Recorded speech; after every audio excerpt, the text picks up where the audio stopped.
Well, good evening, good evening, good evening. This is RC Blakes, and I want to welcome you back to another Let's Talk with RC. And tonight we are dealing with how a queen conscious woman signals interest in a man without ever chasing. She never crosses that line where it may be considered or thought that she's chasing.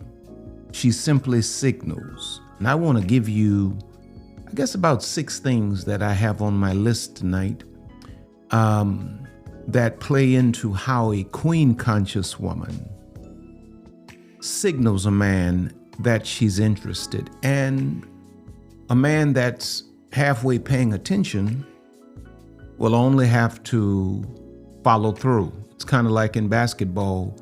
A good point guard always gives the other players a layup, or an assist rather is what I meant to say.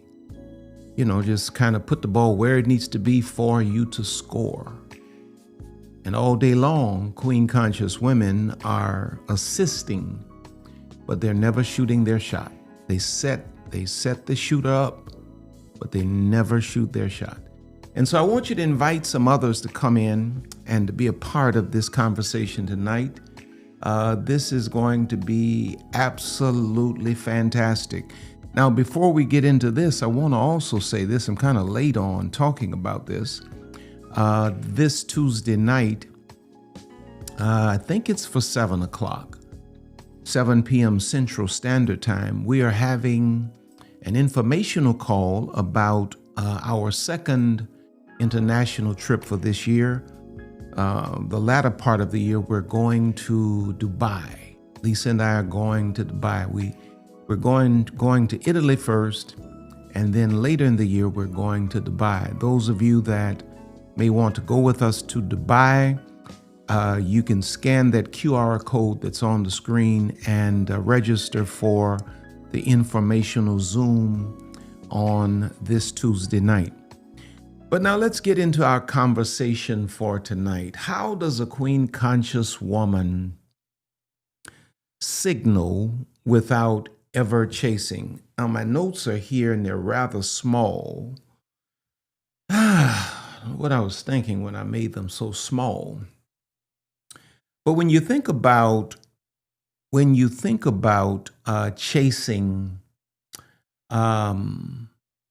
chasing is an act of pursuit. A woman should never be found or caught in the act of pursuing a man. It involves initiating, pushing, and trying to make something happen, communicating neediness.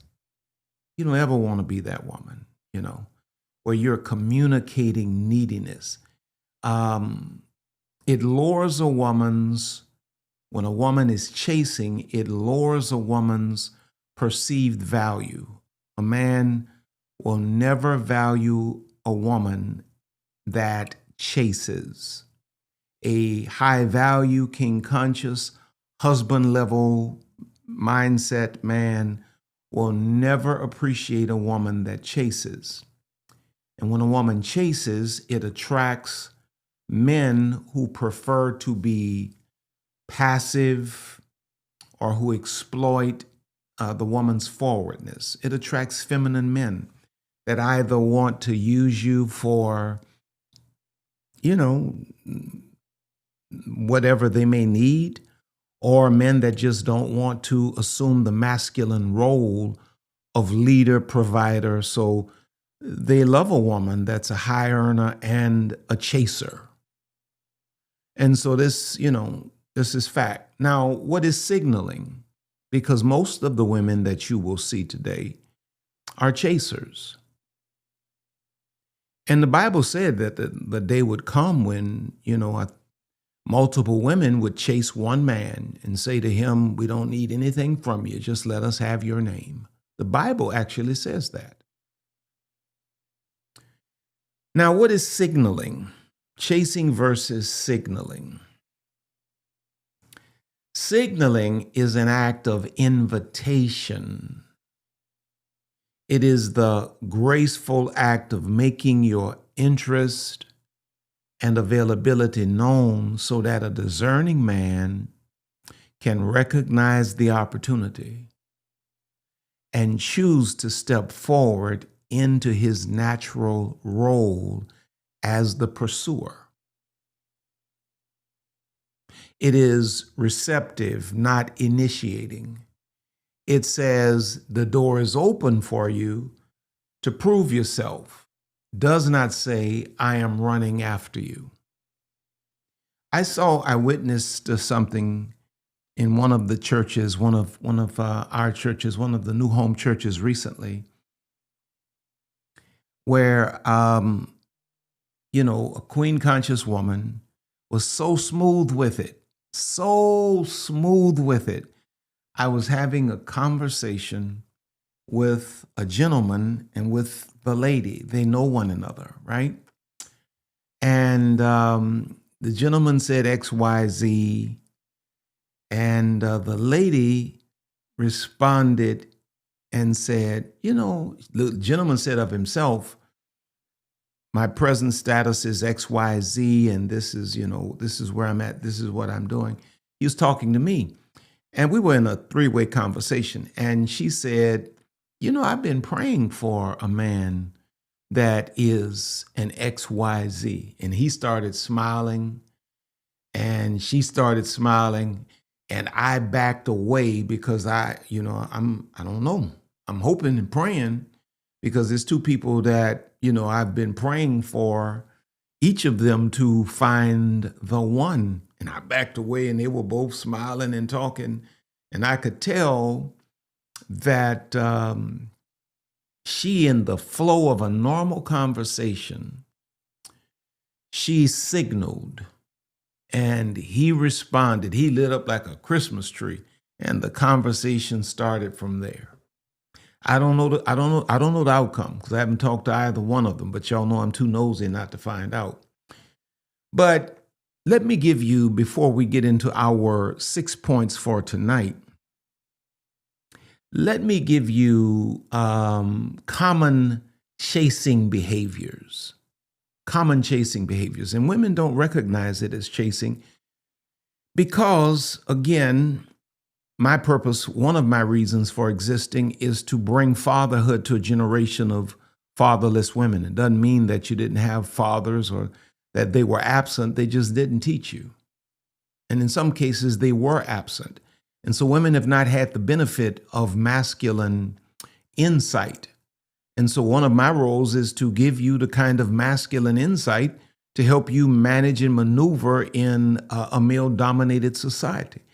But here are some common ways that women are chasing and sometimes don't even realize it. Using sensuality or sexuality as a tool, almost like a fisherman uses bait.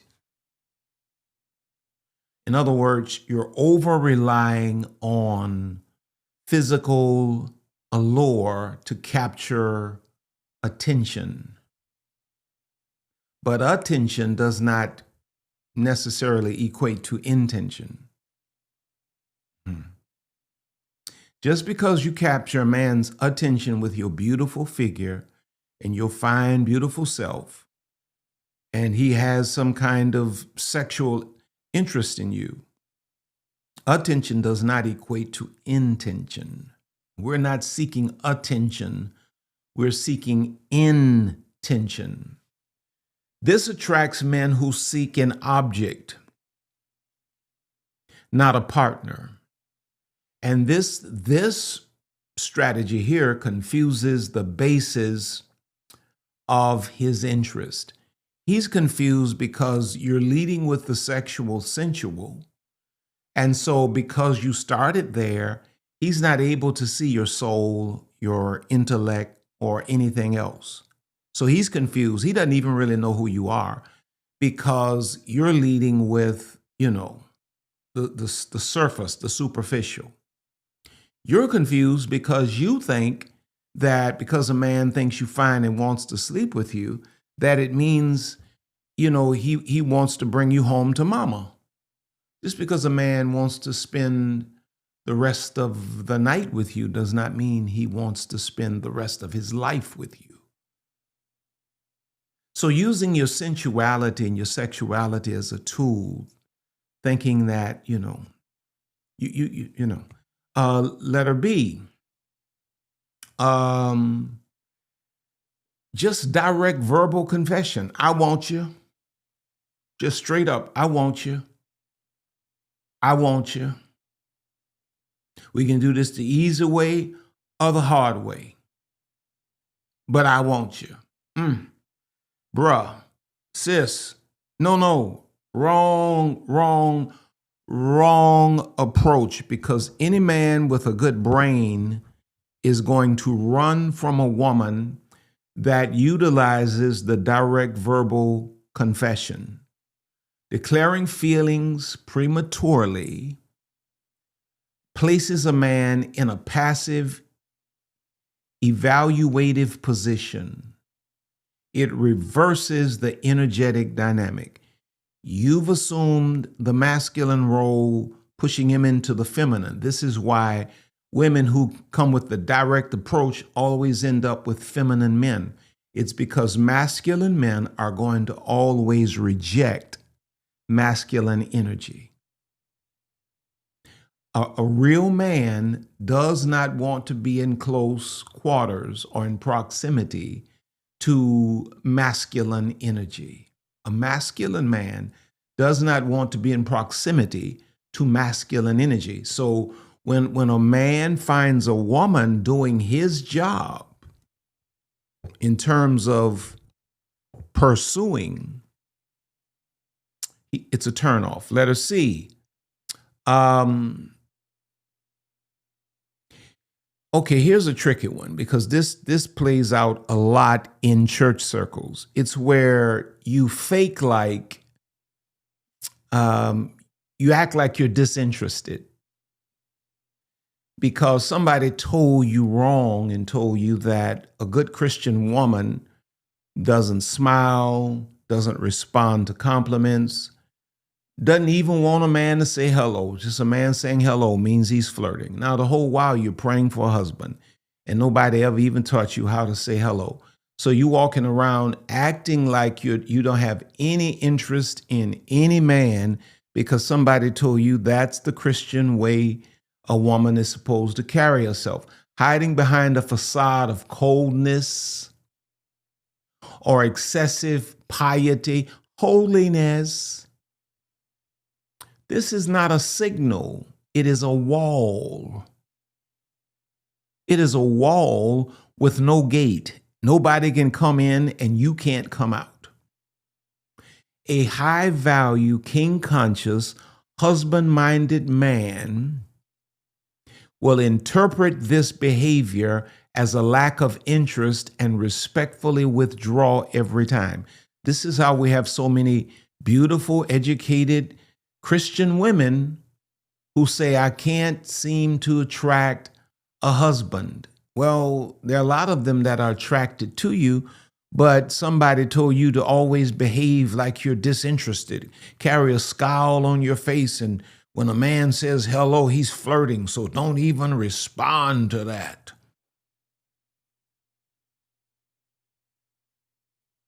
Now, I know that there are men that'll say hello, and in the moment you say hello back, they try to take it further. Well, you grown, you know how to handle yourself. Back up, get up off me, man. Hello just means hello, nothing else, but don't sacrifice your whole future trying to act like you're not interested, you don't want a man. People trying to figure out what side of the fence you on, if you even like men and all of this, the way you carrying yourself. Somebody told you acting like this is the kind of thing that's going to attract a husband. That's the kind of thing that rejects a husband. You can't act like or behave like you're not interested and then have someone be interested in you. I'm trying to get this microphone right. This mic. All right, let's get into the pillars of graceful signaling. The pillars, my wife is trying to get me to speak properly, but I'm from the South. The pillars of graceful signaling. That is not the way I speak. Number one is what we'll call the focused welcome. This is when a man speaks. When he speaks, you give him the gift of your full, listen to this, you give him the gift of your full present attention. Now, only do this for a man that you have interest in. If you have interest in a man, when he speaks, give him the gift of your full present attention. Make warm, steady eye contact. Listen deeply and respond thoughtfully. In other words, he speaks, he says hello. And you already noticed the guy. You already like what you saw, or you knew some other things about him, and you already would have liked to have met the guy, and he says hello. And now you respond by putting your eyeballs right in his eyeballs, and you say hello back with a beautiful smile on your face. Not a blank stare, hello. Not that, but a smile. And you give him your full present attention. You make moves like, as the thing is unfolding, you make moves like taking your cell phone and putting it away in your bag, signaling you have my full attention, I'm ready to hear. I got to teach y'all. Y'all got to listen to me, though. Now, this focused reception is a powerful signal that he specifically has access to a level of your attention that others do not. You make moves like if your girlfriends are with you. Y'all got to listen to me. And the guy says hello. And this, you're really interested. Hello, full attention, eyes, put the phone away. Tell your girlfriends, I'm going to catch up with you all, especially if he's continuing the conversation. This is not just a hello as we move kind of thing, but it's like hello. And he's standing there and now your girlfriends, I'm going to catch up with you all. Get out of here. Beat it. You know what I mean? Get on up the road somewhere. I'll catch up with y'all later. Now, this is the art of sacred reception.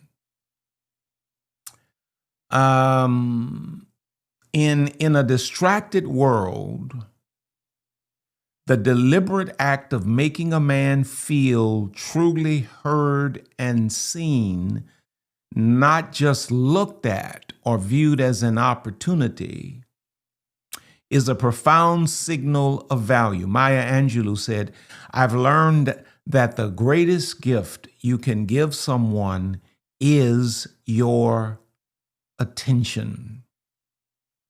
It communicates that his words have weight in your presence, and you'll find him standing taller, and you'll find him looking even more confident because your energy, he may not even recognize what's going on, but your energy emboldens him to, speak confidently because your reception, your signaling is saying he's being well received. Now, this is not about faking attention. You only do this with a man that you really have interest in getting to know, but it's about dignified, selective engagement. You are not scattering your focus. You are bestowing it as a gift where it is deserved. Now, if a man that you're not interested in says hello to you like that, you don't brush him off. You politely smile and say, hello, great, good meeting you, good party, whatever this is. Have a wonderful day, and you keep it moving. But if a man that you're interested in, full attention, phone away, girls, get out of here. You have my full attention. James 1:19 says, everyone should be quick to listen, slow to speak, and slow to become angry. Now, of course, the context, the immediate context speaks of one thing, but I think it also applies. Quick to listen, slow to speak. Now, consider the biblical character Rebecca. If you know your Bible, consider the biblical character Rebecca at the well in Genesis 24. When Abram's servant went out to go and find a wife for the young prince Isaac. She did not chase after Isaac's servant. She wasn't even conscious. She wasn't even aware what the man was doing. She just simply demonstrated her character through diligent action. Genesis 24:19 reads like this. It says, after she had given him a drink, she said, I'll draw water for your camels too, until they have had enough to drink. Her focused attention to the task at hand and her hospitality were the signals that revealed her quality, inviting the servant to pursue her as a wife for Isaac. And the rest is history. So when there's a man that makes the initial move to speak to you, full attention. Give him your, not divided. Don't allow your friends to be there to misdirect the situation. Send them on their way. Full attention. You're signaling. Because a man is always going to feel good about a woman that respects him and a woman that accommodates him. Number two, we'll call this one the graceful, open-ended invitation. Now, you create opportunities for the man to choose to pursue.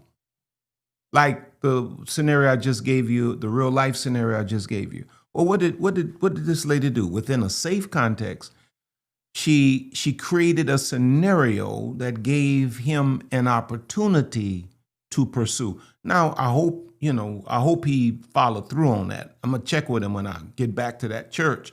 I hope he followed through on, his part of the deal, because she did it like a champ. But you create opportunities for him to choose to pursue without pressure. Instead of asking him out, express clear interest in a way that requires him to take the next step, because the invitation itself is a test. It reveals whether he is a man who plans and leads and discerns, or one who simply accepts what is handed to him. And there you have the difference between a masculine versus a feminine man. But let me give you some examples of what I might mean about this. The graceful, open-ended invitation. Letter A, we're talking about how to signal without ever crossing the line of chasing. Letter A, after, let's say you had a date with a guy, and let's say the date was absolutely amazing. First time you all went out, and you've been saying all night in your head, oh, I hope I want to go out with this guy again. I really, really, really like this guy. I hope something happens. Well, after a wonderful date, you might smile and say, tonight was lovely. I'd be open to doing this again. That's all. Tonight was lovely. I'd be open to doing this again. Like that, real lightly, just real light. And don't be staring him in his eyes. When you say this, don't stare him in his eyes. Just look off. Oh, the night was so amazing. Well, I'd be open to doing this again. This was a breath of fresh air. And then just keep him, change the subject, but just drop that seed there. This affirms your enjoyment and plants the seed for a future plan which he must now cultivate.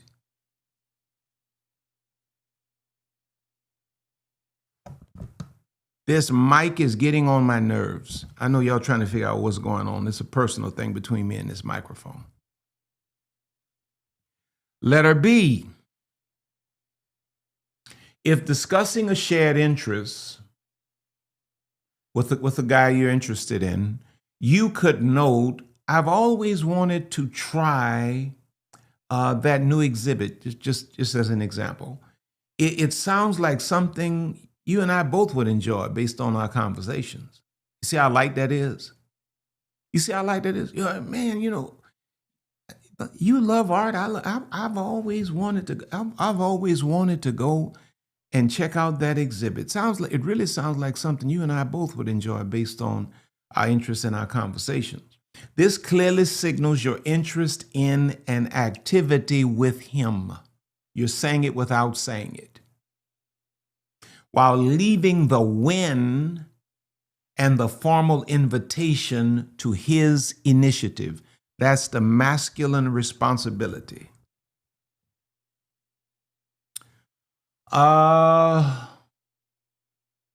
Letter C.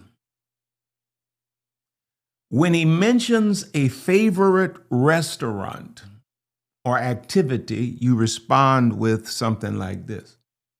That sounds wonderful. You'll have to show me sometime.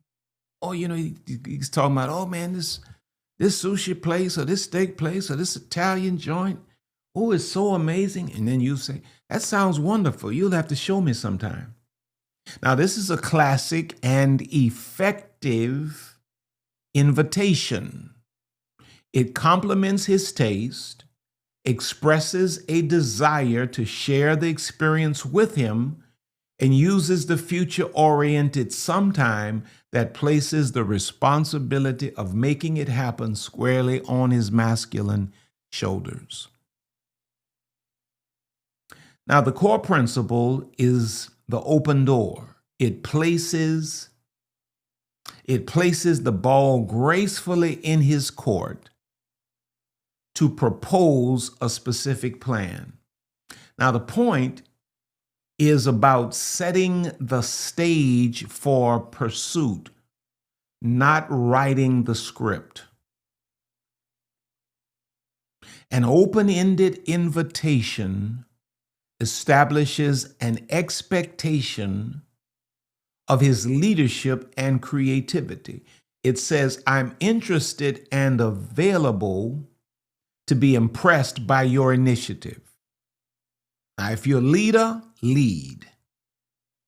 It is a queen's decree that her time is valuable and shared only under the condition of continued worthy engagement. It is an investment in seeing if he can meet the standard of your social and intellectual world. Now, let's get some Bible on this. The virtuous woman in Proverbs 31 is praised for her established worth and capability. Proverbs 31:11 says, a husband has full confidence in her and lacks nothing of value. Her worth is proven, which grants her the authority to extend invitations and make decisions. This is where you got to deal with your broken consciousness, your low self-esteem that says to you, you better try to shoot your shot because, this may be your last chance. No, babe. No, babe. You don't have to shoot no shot. Look at your life. You are worthy of a man pursuing you. You put it there for him. You're worthy of a man that's going to finish the job. Proverbs 31:16 says, she considers a field and buys it. Out of her earnings, she plants a vineyard. Her invitations and actions are rooted in her established complete competence and worth, not in neediness.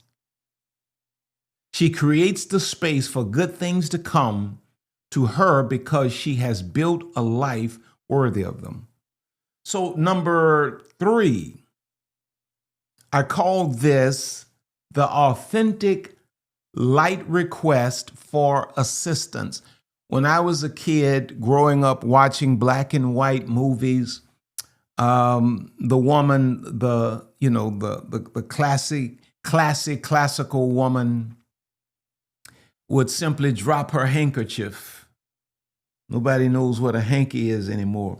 She would drop her handkerchief and the gentleman would all reach for it. But specifically, if she would happen to be in the presence of a man she was interested in, she'd drop her hanky, and she said, "Oh," and then he would reach and then he would return it to her and she would say, "Thank you," and then from there, the conversation would ensue. Men are, Dr. John Gray says that men are weird, weirdly wired. And it's so true. Men are weirdly wired to provide and protect, masculine men, that is. And when you allow a man to do that in a meaningful way, you speak to his core. When you make a request for assistance as a woman, a masculine man is enthused by that. Now, a feminine man is going to feel agitated and, bothered by you worrying him. But a masculine man is jumping at every opportunity to assist a feminine woman. You got to allow him the masculine pleasure of providing and solving within his capacity. Now, this could be, you seem to know a lot about XYZ. What would you recommend? Oh my goodness. Nothing does a man better when a woman says, "What would you recommend? This is your area of expertise." "Oh, well, that is my area, and I would recommend the RFX 1579. Yeah, I'm just going to take your suggestion because I know absolutely nothing about the RFXWX 159, none of that. But I know Oh yeah, I wouldn't steer you wrong." Oh my goodness, you do a man all the good in the world. Like sometimes, like those of you that are married, don't always open the cap or the can. Just, you ain't got to lie. You got your husband there, just move your hand around it and then just hand it to him. And you ain't got to say nothing. He know what that means. And he gonna squeeze it off. He say, "Well, thank you, baby. You so strong." Yeah, I got you, baby. I got you. All these muscles for you. Because every man is moved by being able to assist a woman in something she may need. It may also be a graceful acceptance when he offers help. You may not need it, but just accept it when a man offers help. It's a subtle acknowledgement of his competence and an invitation for him to demonstrate his utility in a non-transactional way. Now, this is a strategic acknowledgement of divine design in masculine feminine energy.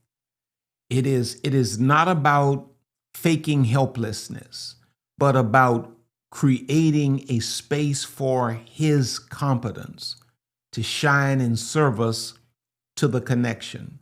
It is a subtle but powerful signal that you recognize and appreciate his unique capacity to solve, build, and provide. And this dynamic is deeply alluring to a masculine man, as it allows him to feel valued for his utility and strength in a context of your clear capability in other areas. In other words, when you are a more than capable woman, you got your own money, you're educated, you're this and you're that and you're that, many times a man wants to know, well, where will you need me in your life? Because a man, believe it or not, wants to be needed in a woman's life. If you look in the book of Ruth, everybody talks about Ruth and Boaz. But if you look in the book of Ruth, Ruth's virtue and diligence are evident as she provides for Naomi. However, it is Boaz who provides the structure for her provision. He empowered her.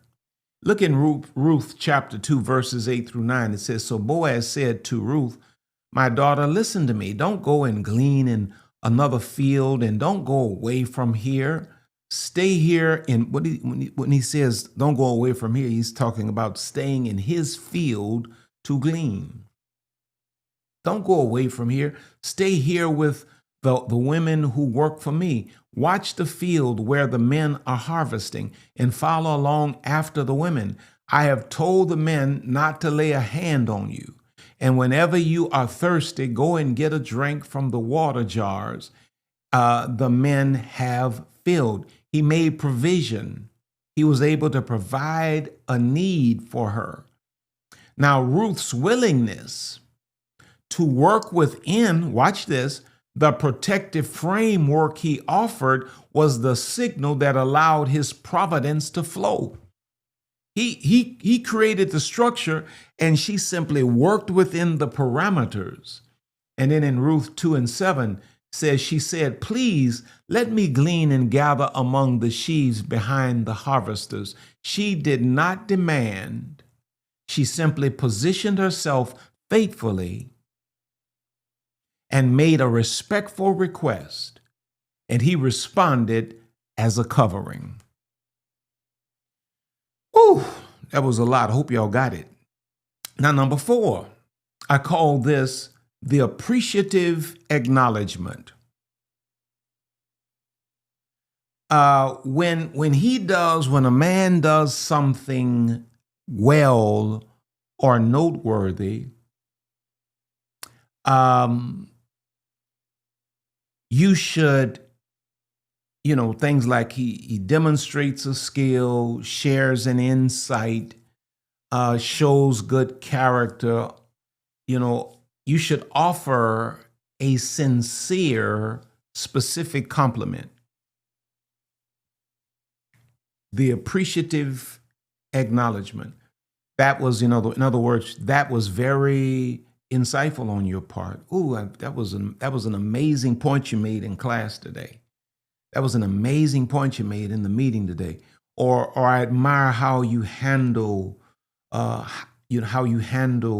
difficult people. I admire how you handled that situation specifically. Or, you're always extremely well dressed. It's good to see, just the appreciative acknowledgement. This validates his positive traits and signals that you are paying attention to his substance, not just his surface. Now praise, is a currency, and when a queen spends it, she must do so judiciously and on assets of true value. In other words, don't just go around issuing out praise of every little man you see. No. Reserve this for a man that you're truly interested in. In other words, if you're in a church setting or office setting where you and the guy surrounded by a lot of other people, this shouldn't be a line that he hears you using with all of this ought to ring as something special to him when you say to him, I admire this about you, or I admire that about you. Now, you're acknowledging him for doing something worthy. That's the point. This is not empty. This cultivates an environment where his higher self is seen and encouraged to consistently appear in your presence. Why is it, here's some ghetto psychology for you. Why is it that all of the boys in school, I don't know how it is today, but when I was a kid, all of the boys loved the cheerleaders. All of the boys wanted the cheerleaders. It wasn't that the cheerleaders were always necessarily the best looking girls in the school. Sometimes they were, sometimes they weren't. But all of the boys wanted a cheerleader. It's because there's something built into the masculine psyche that responds to the woman that cheers for a man's efforts. Ponder that. Let's see. Going back to that Proverbs 31 woman, her greatest praise comes not from her own lips, but is bestowed upon her as a result of her earned excellence. It comes in Proverbs 31, 28, 29. Her children arise and call her blessed, her husband also, and he praises her. Many women do noble things, but you surpass them all.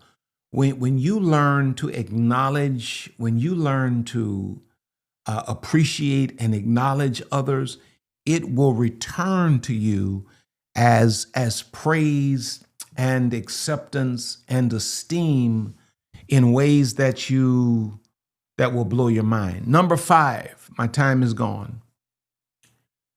I call this the strategic and minimal digital presence.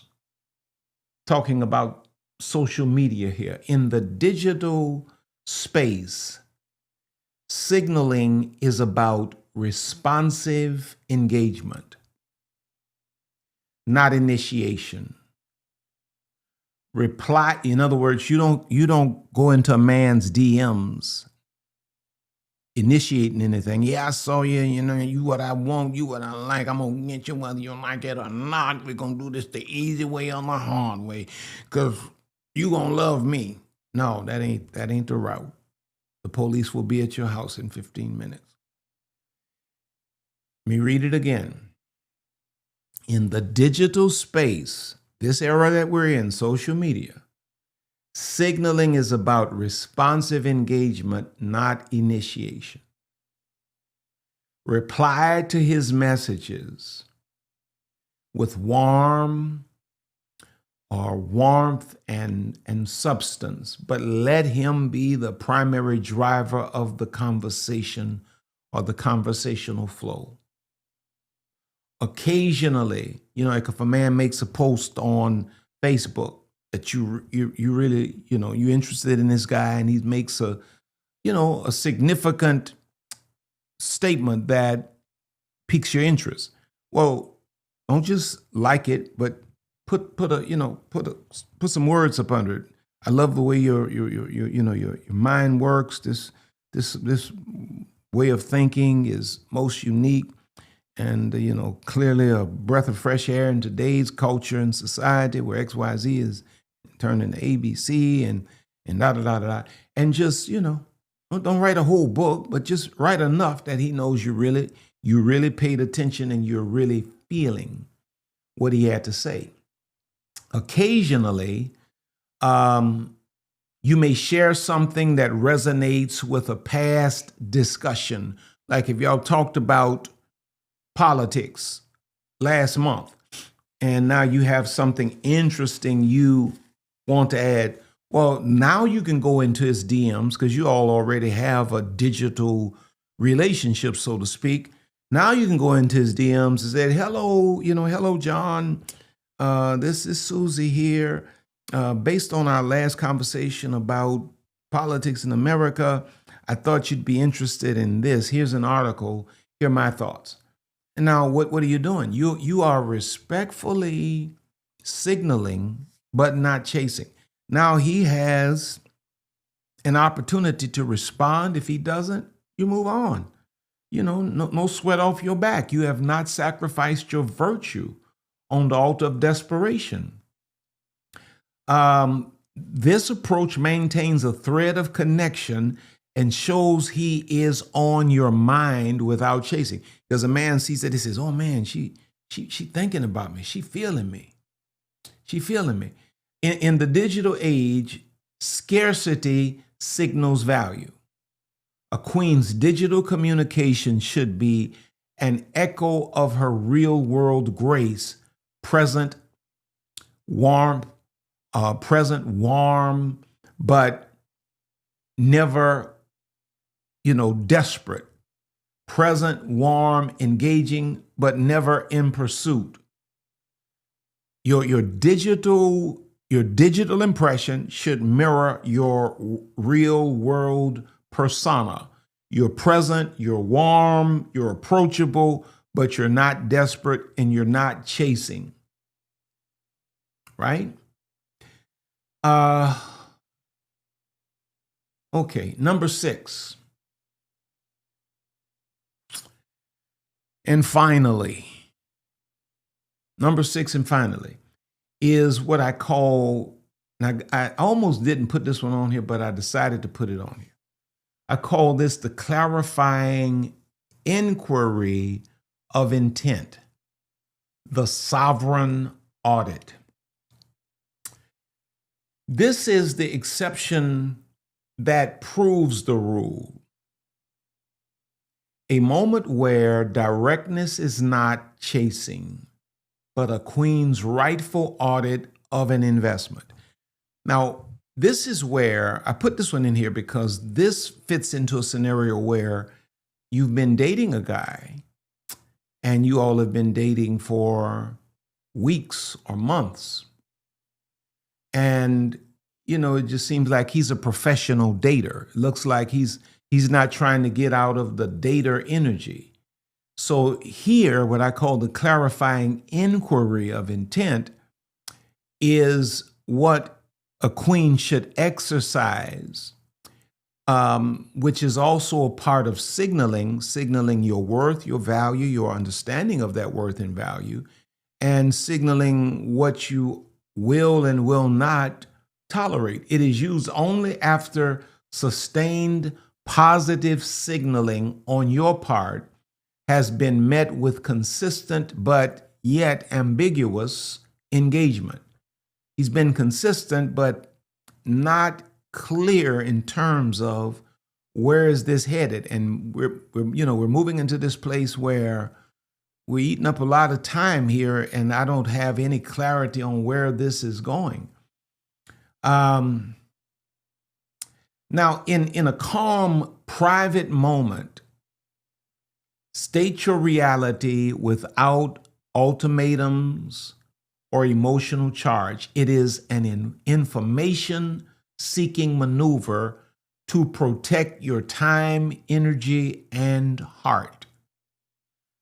Sounds something like this. I've genuinely enjoyed the time we've spent getting to know each other.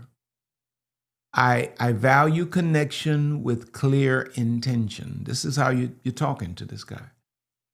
For me to continue investing my time and energy, I need to understand what you're looking for, and if you see potential for a serious, committed relationship in this. Because if you plan on being a wife, you can't be somebody's girlfriend for 5 years. You can't give up blocks of time like that. Like somebody said, one woman said, I'll give a man 2 years. 2 years? 2 years? Oh no, that's too long. Not if you plan on being a wife, unless y'all in college, and y'all dating through college or something like that. But if you out here, you got your career and you ready to settle down, marry, make children and all of that, you can't give no man no 2 years. A grown woman that plans on being a wife should give a man at the most 6 months. When I say 6 months, I mean 6 months after he's communicated that he has intention of making you his wife or marrying you at some point. Really like 2 months in, we ought to know, number one, you ought to know after the second or third date, if he's dating with the intent to marry, if you're dating with the intent to marry. 2 months, we ought to know if we think we one another's it. 6 months, it ought to be clearly defined where we're going with this thing. Not no 2 years. 6 months is really pushing it, to be honest with you. So I'm saying all of that to say this is why I put this in here. When you confront a man about being ambiguous about the future, That is not chasing. Why are you sweating the brother? Why are you chasing? Why are you running me down? That's narcissistic rhetoric designed to make you retreat off of the stance of your own dignity and self-respect. This is not chasing. This is, how did I put it? A clarifying inquiry of intent, a sovereign audit.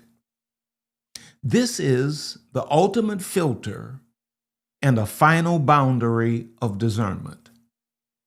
A queen does not chase outcomes.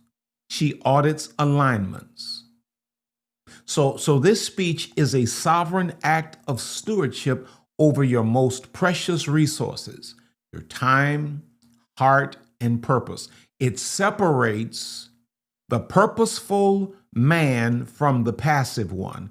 A man of genuine masculine interest will respect the clarity, be prepared for the question, and step up to define his intentions. Hesitation or vagueness reveals a misalignment, allowing you to divest with dignity. Now, Queen Esther provides indirectly a model of purposeful, calculated directness born of necessity, not impulsive chasing. In Esther 4:16, she says, go gather together all the Jews who are in Susa and fast for me. Do not eat or drink for 3 days, night or day. I and my attendants will fast as you do. When this is done, I will go to the king, even though it is against the law. And if I perish, I perish. Her direct approach was preceded by strategic preparation and prayer. The clarifying inquiry in the case of dating a man is a similar purposeful move taken from a position of prepared strength and necessity, the need for clarity to protect your purpose. It is a willingness to risk the comfort of ambiguity for the sake of truth and sovereign stewardship over your destiny. So queens do not chase. Queens do not chase. Queens signal.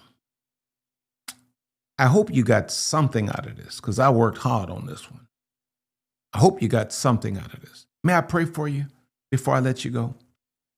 Father, I thank you today for this time that we've had together. And let something I've said resonate. Let something I've said, dear God, shift mindsets. God, I thank you for your wisdom.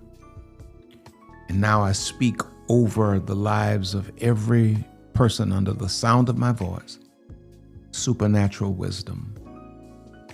In Jesus' name, amen. Listen, if you need counseling, there's a link in my description for BetterHelp Counseling. If you use that link, it will afford you 10% off of the cost of their counseling. And they will make a deposit into RC Blake's Ministries because I recommended them. Sometimes you just need somebody to talk to. Why don't you consider just trying, seeing if BetterHelp might be the solution for you. Now, again, don't forget this Tuesday night, we're going to have informational and interest Zoom for our Dubai trip happening later this year. I don't have the dates in front of me. You can scan the QR code on the screen, or you can simply go to rcblakes.com and you can register for the Zoom, and you can be with Lisa and I for the Dubai trip. If you've not joined the Royal Court, you should. It's becoming an amazing community of women from all parts of the world and around the United States of America. I'm certain that the greatest moderators in the world are putting the link for joining the Royal Court in the chat for you. We'd love to have you in the community for our next private Zoom. Those of you that are part of the Royal Court, I wanted to make certain that you're aware that I do have on YouTube a playlist just for members only, where you can go back and this is where you can see the conversations we've had in our previous Zoom meetings, as well as other content that is not on the public platform. Go and check out the Royal Court or the members only playlist. If you've not gotten my latest book, The Training for Reigning, I need you to go and get it from Amazon. It is the third book in the trilogy, Father-Daughter Talk, then Queenology, and now The Training for Reigning. I need you to go and get it, go and get it now. You can also pick it up at RCBLAKESStore.com. And listen, Lisa and I are contemplating doing what we are going to call a queenology road trip, where we're going to choose certain cities down the East Coast, where we're going to go from one city to the next. If you're interested, I need you to kind of like just blow up put your city in the chat, hit the email at RCBLAKESMINISTRIES.com and let us know that you're interested and you'd like us to make your city one of those cities. We're going to do this up and down the East Coast. Now listen, it's been my joy. Thanks to all of you who've sown into our lives tonight. It's been my joy to have share with you tonight. And just know that I love you. Now I'm trying to find my music, but you do know that you're on top and you're going higher. I can't find my music. There it is. I love y'all. Have an amazing night.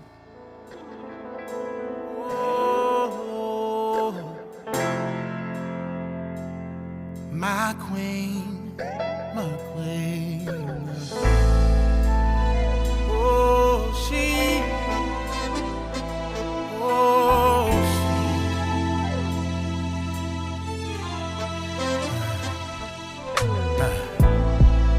Beautiful, wonderfully made.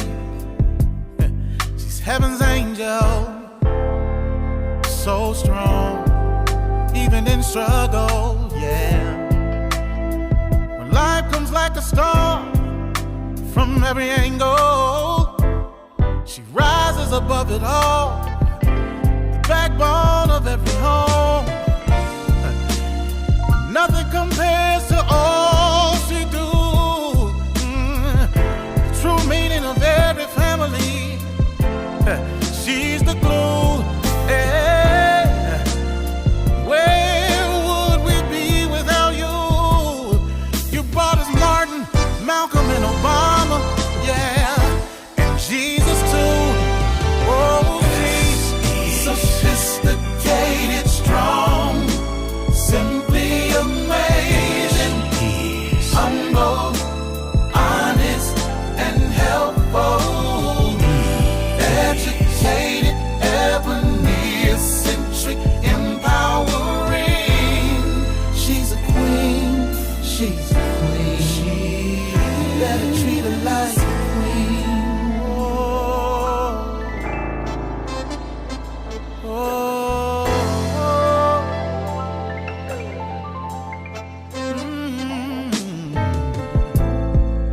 Her strength is amazing.